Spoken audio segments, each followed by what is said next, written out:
রাত নামছে, পৃথিবীর আলো নিভে আসছে। সিলেটের শ্রীমঙ্গলের মেঠো পথে চোখে পড়ে এক ৩ গম্বুজ বিশিষ্ট পুরনো মসজিদ। তবে এই মসজিদটা একটু অদ্ভুত। এলাকার মানুষের মুখে মুখে ফেরে এক গল্পে মসজিদ নাকি এক রাতেই গড়ে উঠেছে।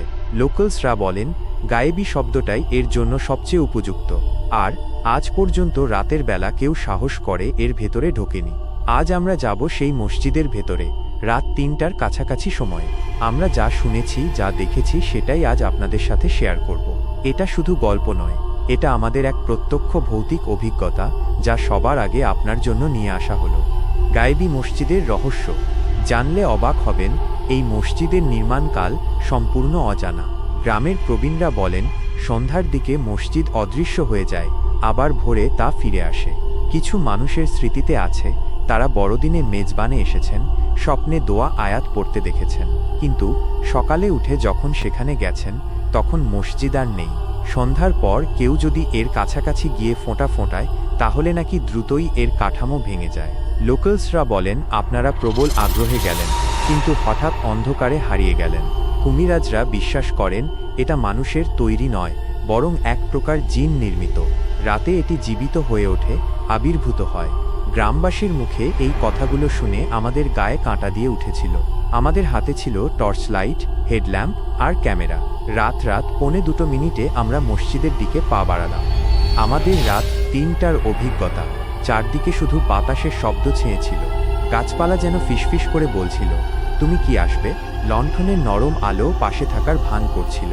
আমরা যখন গম্বুজ ঘরে ঢুকলাম, কানে ভেসে এলো প্রথম ফিসফিস শব্দ, যেন আয়াত উচ্চারণ করা হচ্ছে। কেউ কি পড়ছে, নাকি কেউ চুপ করে আছে?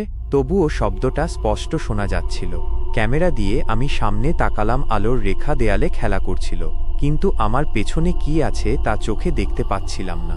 সেই আয়াত শব্দ আস্তে আস্তে শেষ হয়ে এলো, কিন্তু হঠাৎ আমার এক সঙ্গী ঘাড় ঘুরিয়ে বলল তুই দেখছিস না ছায়া এসবটা কোথা থেকে আসে? আমি পেছনে ফিরে তাকালাম, কিছুই নেই, কিন্তু আমার হাঁটু নরম হয়ে আসছিল। ক্যামেরার আলোতে হঠাৎ চোখে পড়ল দেয়ালে সেই ছায়ালিপি, যা আমার শরীরের মতো ভাঙা দেহ প্রভা ফেলছে, কিন্তু আমার শরীর তো সেখানে নেই। আমরা তখন ঠান্ডা হতে শুরু করলাম। ক্যামেরা ধীরে ধীরে প্যান করছিল। দেখা গেল দেয়ালে একটা রূপ হারিয়ে যাওয়া অনাড়ম্বর ছায়া। ভারতীয় পদ্ধতিতে নিচ থেকে তাকাতেই একটা হাতের আঙুল হালকা ঢোল দিয়ে চেপেছিল। টক একটা শব্দ হলো, সব কিছু জট পাকিয়ে গেল। ক্যামেরা থেমে গেল। আমরা পেছনে ফিরে দৌড়ে এলাম। হঠাৎ দরজা নিজেই বন্ধ হয়ে গেল, বইং শব্দে ঘরের প্রান্ত ঠক করে বন্ধ হলো। গ্রামবাসীদের সাক্ষ্য।